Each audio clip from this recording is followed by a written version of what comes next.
All right, guys, so this next speaker, man, I love this guy.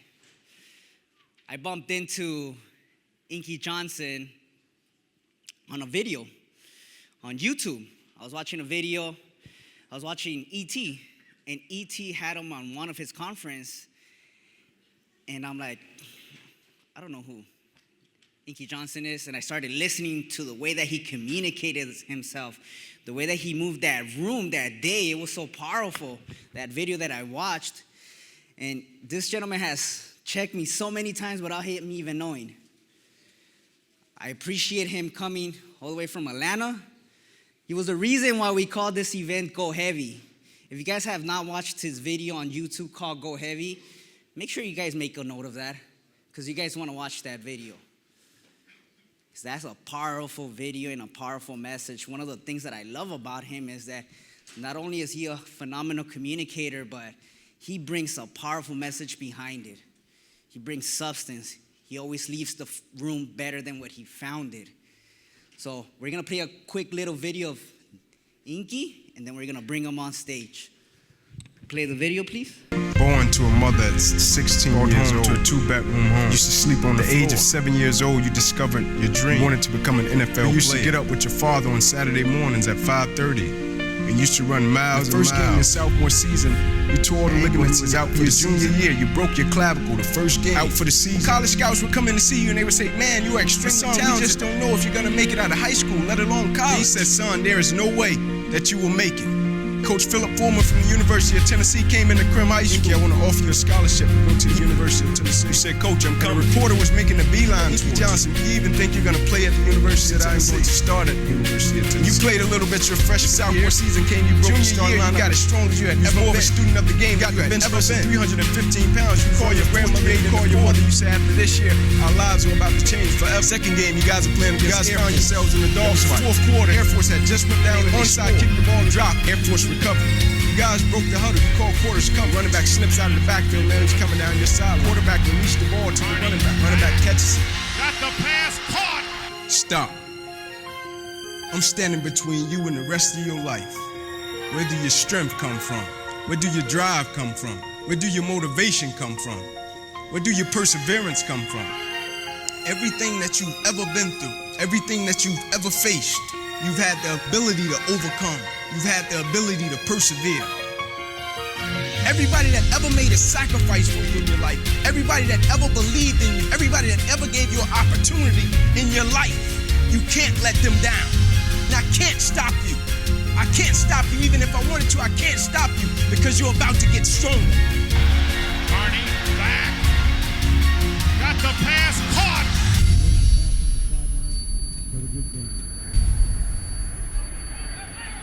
Well, we got a Tennessee player. It's Inky Johnson who's down. People ask you all the time if you can go back to September 9th, 2006, that game against the Air Force, and you can stop that moment, or you can not play in that game, or you knew this situation was about to happen, would you change it? I can't stop this moment because of the people that believed in you and the people that sacrificed so much for you, the people that saw something in you when you couldn't see it in yourself. To your grandmother, to your mother, to your mentor, to your father, to your family members, to your friends, to the people that looked to you and were inspired and were encouraged and were motivated. You had overcame so much. And by doing that, it gave so many other people strength.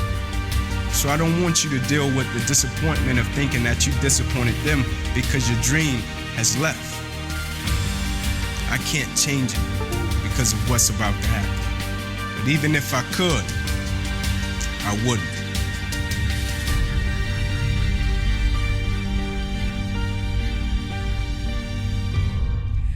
Everybody get up and give a grand round of applause to Inky Johnson! Let's go!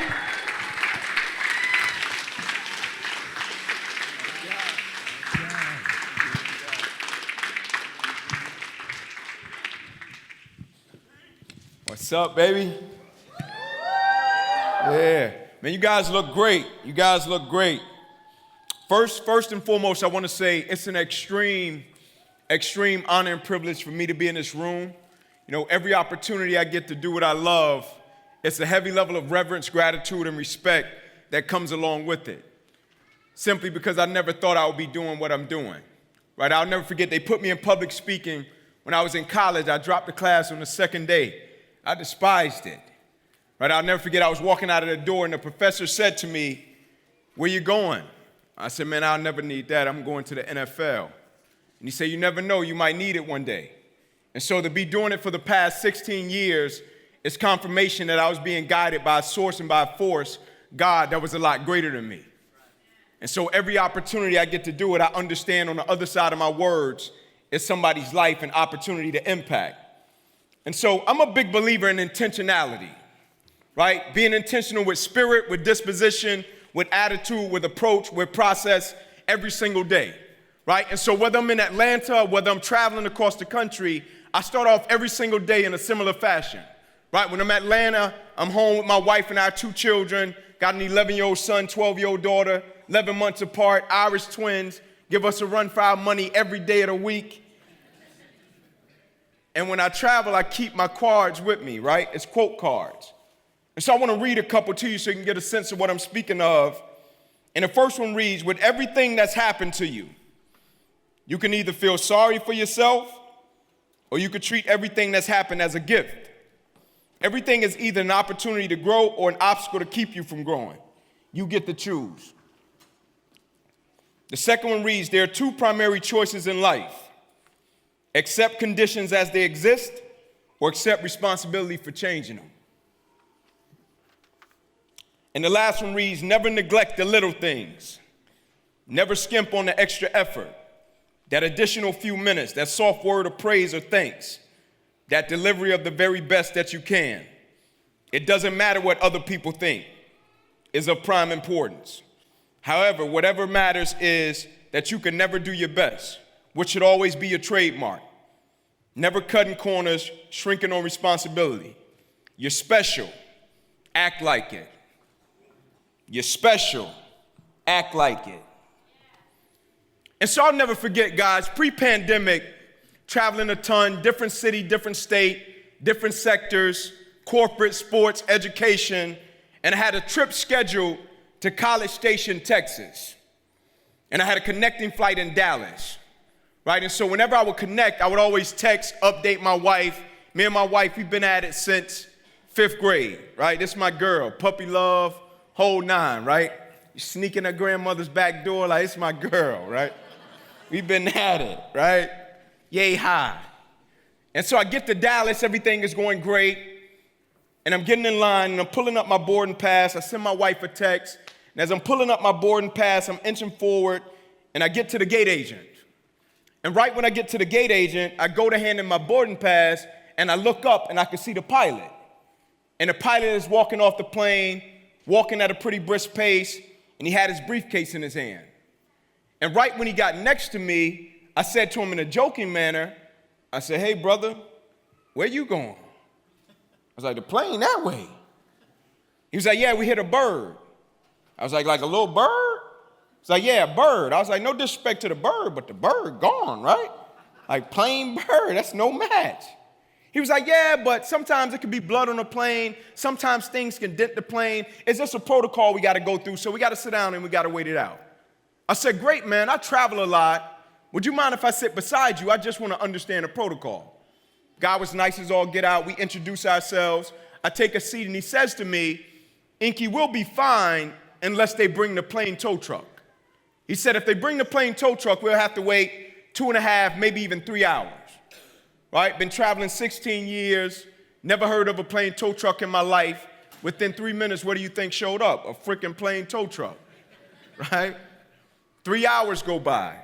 We board a new plane. We get on the runway, plane starts to slowly pull off. Pilot comes over the intercom, and he says, "Guys, I hate to inform you, but we have to go back to the gate." And everybody on the plane was like, "Yeah, my man's probably joking." And then he follows it up and says, "No, they forgot to load the luggage." And the people lose it. And I believe I was sitting next to the maddest guy on the plane. My man starts smacking the seat, smacking the window. Like, he was so mad, he was starting to make me mad. I don't even like getting mad, right? And so as we're pulling back up to the gate, I say to him, brother, I just want to see who forgot to load the luggage, right? I just want to see, man. And as we're pulling back up to the gate, I spot the luggage bin. Never forget it. 2 gentlemen on both sides of the luggage bin. Remembered it vividly. One guy had a Sprite, other guy had a Dr. Pepper, right? It was doing a floss dance like my 11-year-old son. I said, oh, that living La Vida Loca. There's no luggage on the plane. I said, they chilling. And I said to the guy beside me, my challenge is not that there's no luggage on the plane. That wasn't my challenge. I said, my challenge wasn't even that we had been delayed. That's not my challenge. I said, my challenge wasn't even that we had encountered a level of opposition and adversity.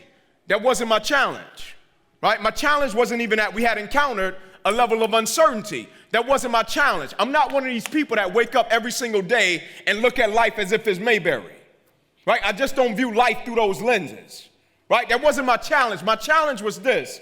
As people, I told my buddy last week, I said, as people, we're so arrogant. I said, we walk around as if we're promised something, right? Whatever the gift is, we walk around as if we're promised something. I said to my buddy last week, I said, man, this morning when I was taking my kids to school, I said, I rolled by so many accidents. It was storming in Atlanta. I saw so many accidents. And I said, man, I guarantee you, not one of those people that got in the accident thought when they left their houses that this morning when they were going to their respective workplaces or taking their children to school, I guarantee you not one of those people thought, man, this morning I can get in an accident and it could possibly alter my life. And so when you hear people say things such as, I'll get to it next week, I'm like, who promised you that? I'll get to it a year from now. I'm like, bro, who promised you that? Like, I'll get to it 2 months from now. I'm like, who promised you that? Right? I feel extremely privileged. I encountered an injury September 9th, 2006, and I was 8 games away from becoming a potential first-round draft pick. Had been chasing it from the time I was 7 until I was 20 years old. Right? Thought it was just going to happen according to my plan. When I was a kid, I said, man, I want to go to the NFL so I can get my own bed one day. Growing up inner city Atlanta, 2-bedroom home, 14 people.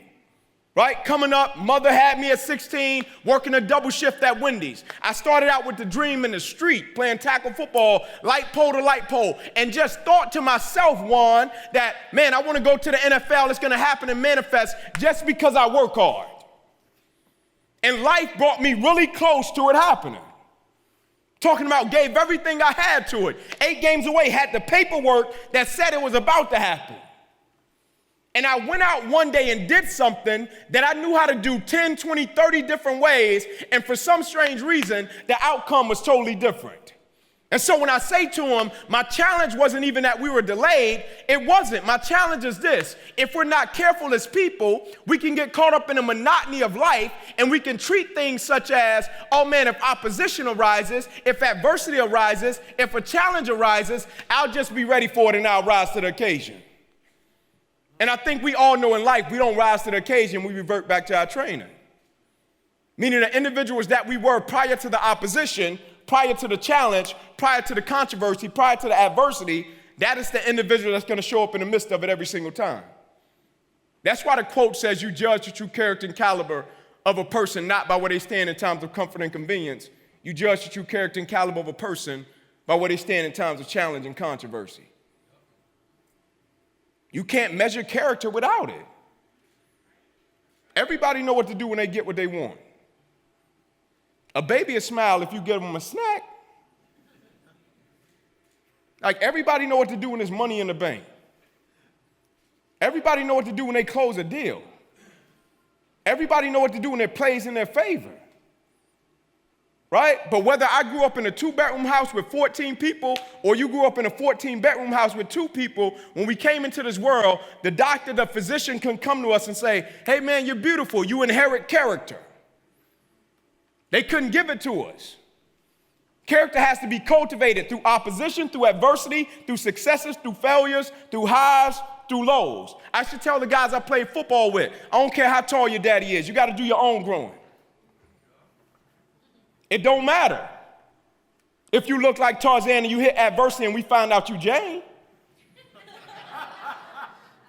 It don't matter. Like outward appearance, cats look the part, right? But you never know until adversity, opposition, or challenge is present. And so the reason I feel extremely privileged, every single week somebody comes up to me and they say to me, Inky, be honest with me. You said you wouldn't change. What happened to you? I'm like, I wouldn't. Like, come on, man. If you could be in the NFL right now making millions of dollars, you wouldn't change it? I'm like, I wouldn't change it for nothing in the world. Like, come on, bro. You got a paralyzed right arm and hand. I'm like, I know, bro. I live with it every single day. I'm well aware. They're like, what about the atrophy? Like, par for the course, man. And they always say to me, why? Why wouldn't you change it? Right? Because for most people, when adversity, opposition, or unfortunate situation is present, their perspective goes to a space and place, well, what did you lose? Right? What did you have to sacrifice? What did you have to give up? What did it cost you? Right? In the Bible, it says obedience is better than sacrifice. But as people, what do we do first? We judge the level of sacrifice without first being obedient. Right? If we got a goal, a dream, an aspiration, desire, something that we want to accomplish, the good book says obedience is better than sacrifice. But as people, what do we do first? We judge the level of sacrifice without first being obedient. The first thing I said when I made the decision to speak, I said, I just want to be obedient. God, send me wherever you want to send me. And he sent me to a field in Mississippi. 15-hour round trip driving. And everybody was saying, Inky's going to speak. Man, he's going to be great. He's going to speak. This was my first ever speaking engagement. And I pull up in the backwoods of Mississippi. I'm from Atlanta. I'm from downtown Atlanta. I'm from the city. And I'm in rural Mississippi. And I pull up on his property and there's land everywhere. And I'm driving and I see strobe lights. And I'm in a place that looks so sketchy, I start to call my cousins back home. And I'm like, hey, bro, if y'all don't hear from me in a couple hours, all right, this is where I'm at. Y'all come get me. Like, I'm in one of them spots. And then a man came out from behind a barn. He greeted me. He's like, hey, man, this is my property. Nice as all get out, man. Great spirit about him. He said, man, I'm the one that put on this event for these kids in my community. He said, I just wanted to do something great for them, man. I said, man, this is pretty cool. Thanks for the opportunity. I spoke. I got home 3 a.m. My wife waited up for me. I walked through the door, Juan. When I walked through the door, my wife was so excited. I finally found purpose. My wife said, Ink, how did it go? I said, babe, it went great. I said, it was amazing, man. You should have seen the kids. We was here, they was doing this. It was amazing. She said, okay, great. I was just starting to speak, so I didn't have a contract. I didn't have a writer. I didn't have an honorarium. I didn't have stipulation. I didn't have anything. It was my first engagement. So I'm telling her how it went, and she said, okay, great. What did they give you? What did they give you? They paid you? What did they give you? What you get? I said, they gave me this cool coffee mug.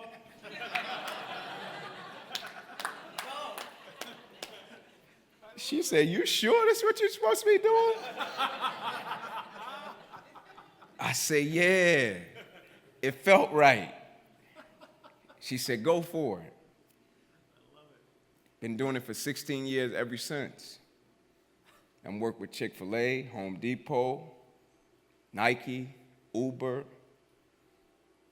some of the biggest companies in the world, and never went to one organization, Rams. Never went to an organization and said, hey, man, can you hire me to speak?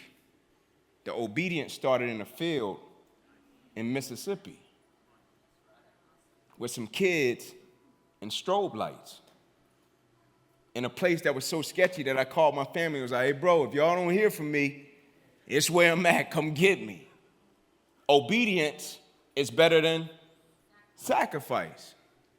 Right? Write that down for me if you got a pen or a pad, or put it in your notes for me. Obedience is better than sacrifice. And so when they say to me, why wouldn't you change what happened to you?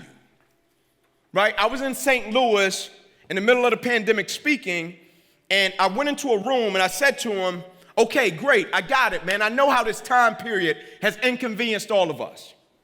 Never trying to minimize it, right? Real deal situation. People lost their lives in the world. Like, it's affected people in ways that we never imagined, right? The landscape of the world has changed. I get it, man. Like, I said to the group, I said, hey, man, can somebody share with me something that they're grateful for as a result of the inconvenience? As a result of the things that don't feel good, as a result of the opposition and adversity. Can somebody in the room share with me something that they're grateful and they're thankful for? A lady stands up and says, I'm grateful I get to talk to my mother every single day in Japan. I know if I was working the same schedule, I never would have got the opportunity to do that. I said, thank you. A gentleman stands up in the back of the room. My man traps were up to his ears. Looked like he was supposed to be casted in the movie 300.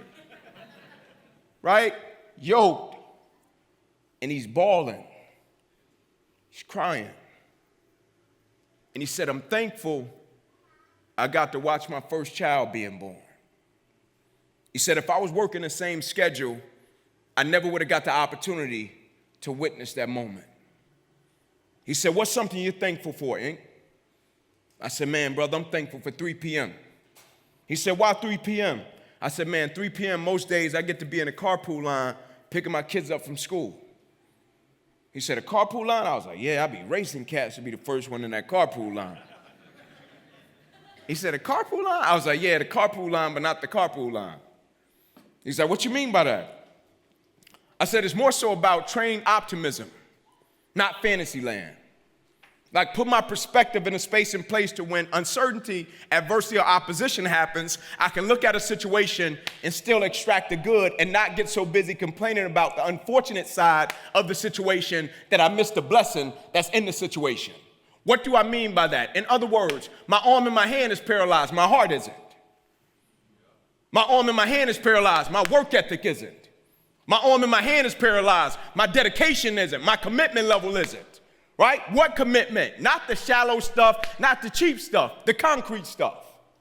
The commitment that says, can I stay true to what I said I would do long after the mood that I've set it in has left?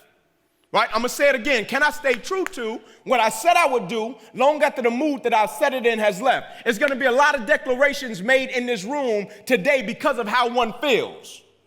And then we're going to walk out of the door, and tomorrow morning we're going to wake up, and life is going to punch us slap dab in the mouth. Mike Tyson, one of the greatest quotes of all time. Everybody got a plan until they get punched in the mouth. One of the greatest of all time. Right? We all got plans. That's why I say, can we stay committed to what we said we would do long after the mood that we've set it in has left? I used to say to guys I played football with, I used to ask them one question. Can we be committed to the process of what we're doing without being emotionally attached to the results of what we're doing? In other words, if the result and the outcome changes, does it change who we are and what we said we wanted? Right? Because I'm a firm believer in life, people don't burn out, people don't quit, and people don't shortchange because of what they do. In life, people burn out, people quit, and people shortchange because life makes them forget why they do it. And so when they say to me, why wouldn't you change what happened to you?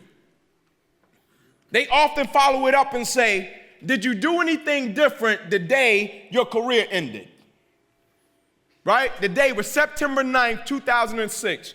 Third best day that's ever happened to me outside of marrying my wife and having our 2 children. They always say, man, did you do anything different on that day? Did you wear anything different? Was your preparation any different? Like, no, man. Like, my preparation was the exact same. Say, man, I showed up at the stadium the exact same time. Like, I wore the exact same pads. Like, my pregame routine, exact same. Like, bro, I listened to the same pregame music.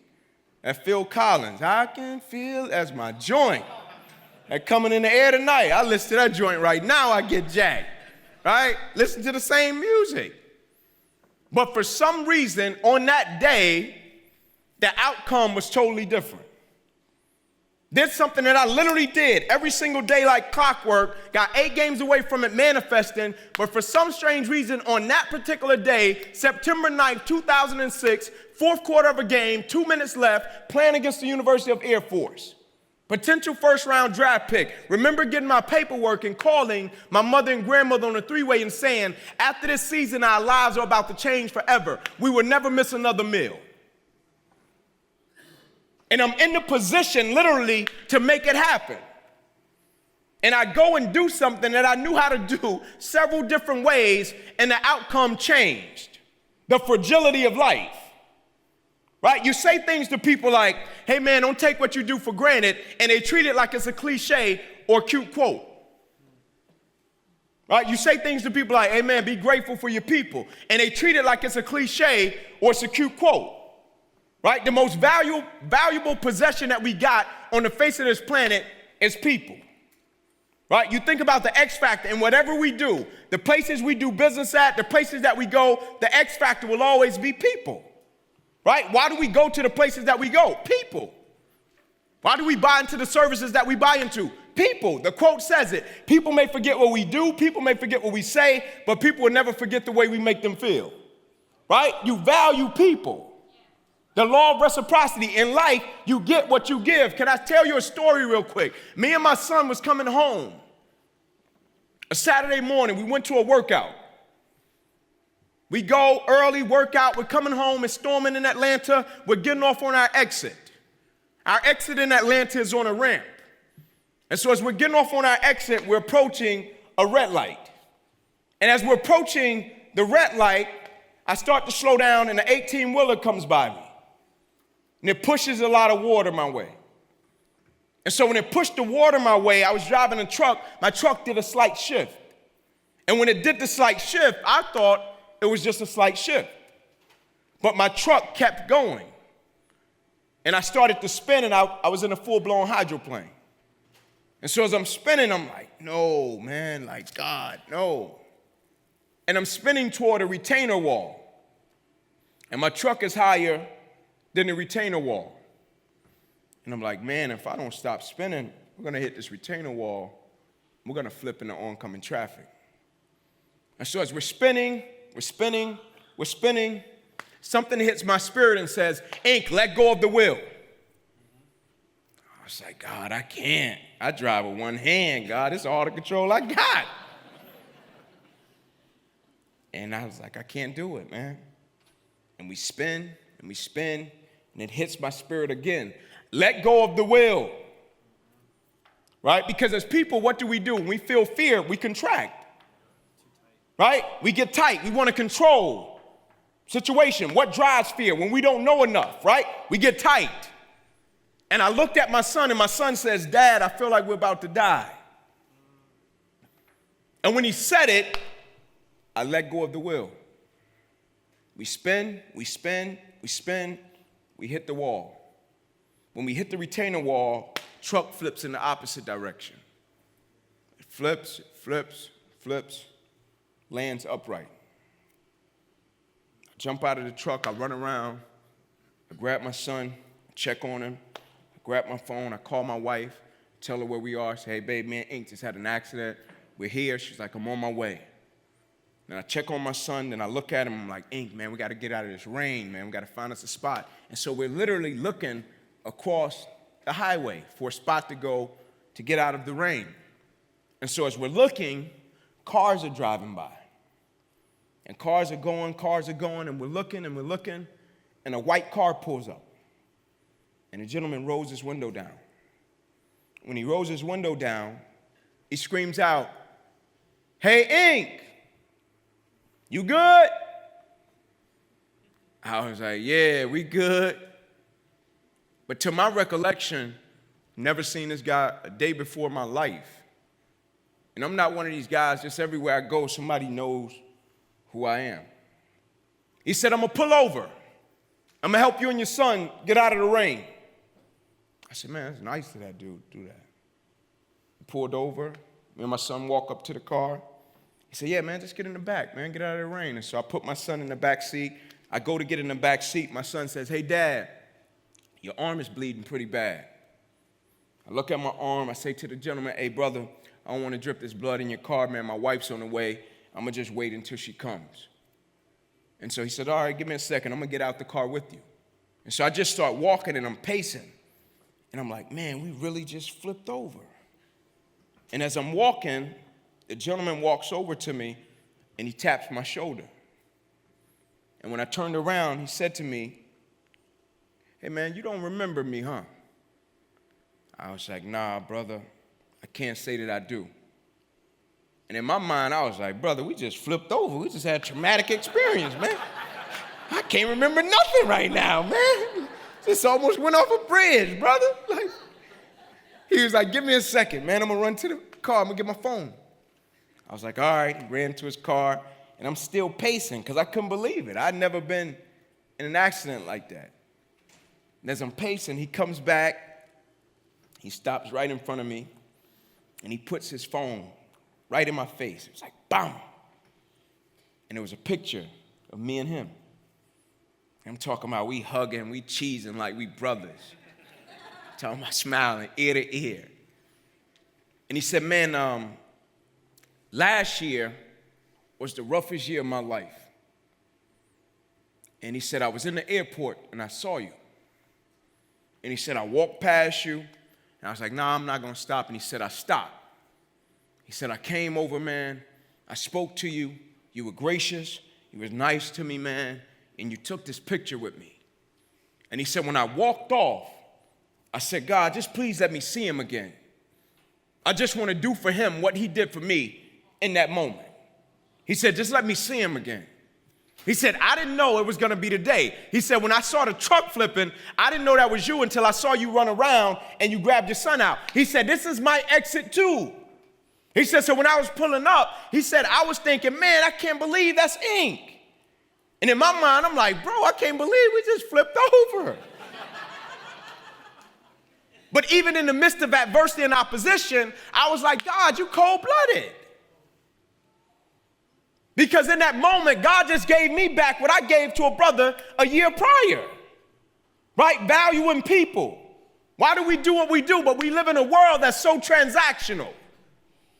Right? We treat people like transactions. We treat things like transactions. We don't value anything. If it doesn't turn out the way we want it to, I say to my friends often, if a situation doesn't play out in your favor, don't waste the experience. There's always lessons and blessings for different stages and phases. And so can I be honest with you? When I got injured, the night I got injured, I didn't think my injury was this bad. I thought I had a stinger, maybe a broken arm. Right? So even when I was lying on the field after I went to make the tackle and the guy hit me and it seemed as if every breath in my body left and I fell to the ground and blacked out, I still didn't think it was this. I remember as I was lying there, my guys came over to me. They said, Ink, get up, let's rock. I said, I can't. They said, what you mean you can't? I said, I can't move. There's a shock going from the crown of my head to the bottom of my feet. I can't feel anything. Shock eventually left, but it stayed my right arm and hand. I remember them bringing the spine board out, put me on the spine board, wheeled me off the field, put me in the ambulance. I remember saying to my father in the ambulance, Pops, I got him, right? I put it on him, right? He said, yeah, son, man, I think you got the worst part of this one. I said, we'll get you over to the hospital, run a couple tests. Ink, it's bald. Things happen. You'll be fine. They get me over. They run their tests. They put me in a room. My mother comes in. My mother's old school, man, tough as nails. She comes in the room. She's smiling, kisses me on my forehead, cracks a joke. Says, Ink, you'll be fine. It's bald. Things happen. You'll be good. And she goes to exit the room, and I'll never forget, I watched my mother exit the room, and she made a left.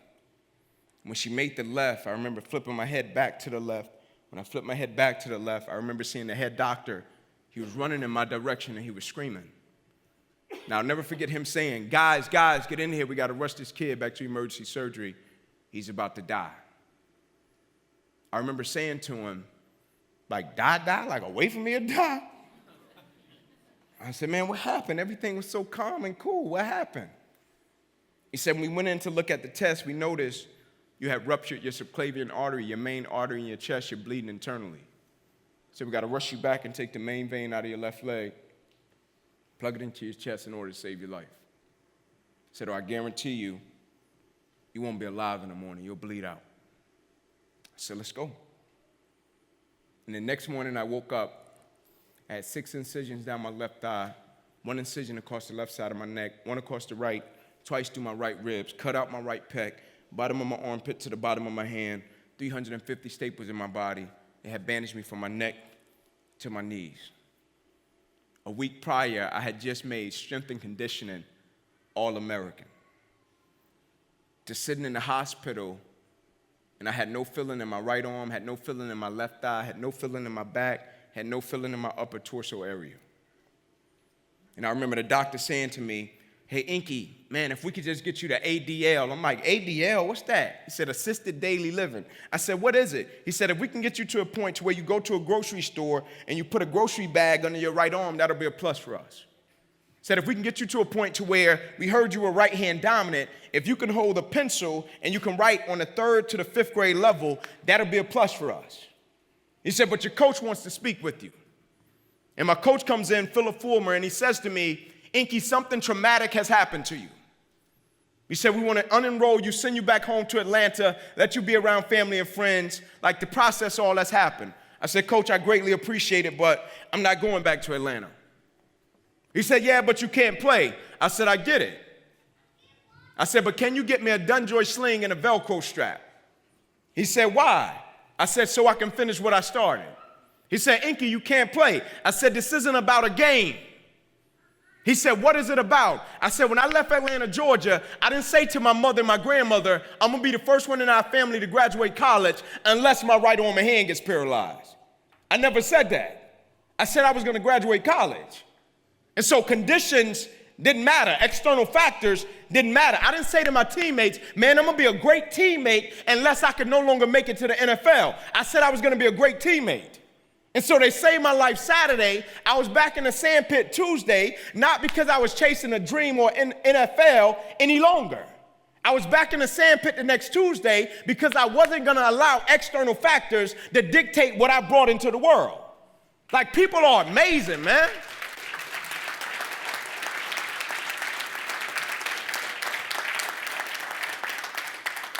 I tell people often, man, people are amazing, man.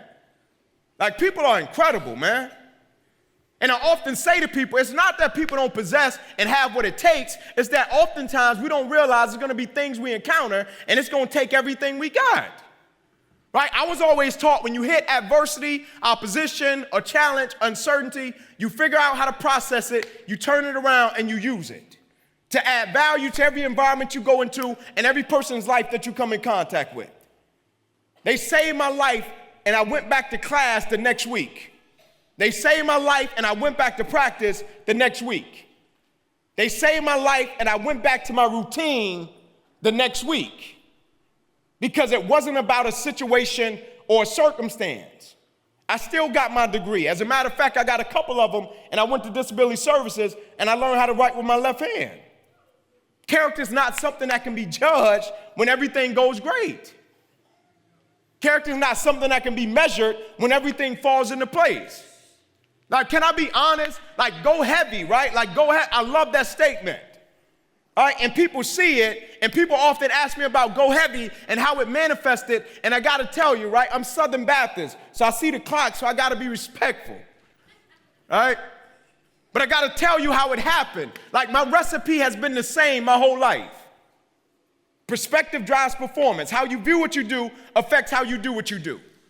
My recipe has been the same my whole life. Figure out how to use adversity and opposition to add value to every environment you go into and every person's life that you come in contact with. My recipe has been the same my whole life. But a lot of the situations and circumstances that I've encountered has happened as a result of me and my son. And so I'll never forget when I bought my first property. We bought it, right? We prayed for a big backyard. That's what me and my wife wanted. When we got our first house, we just wanted a big backyard, right? That's all we wanted, big backyard. My wife, I talked to her, babe, what you want when we get our first house? What you want? I just want a big backyard. I was like, cool, that's it? Yeah, I just want a big backyard, right?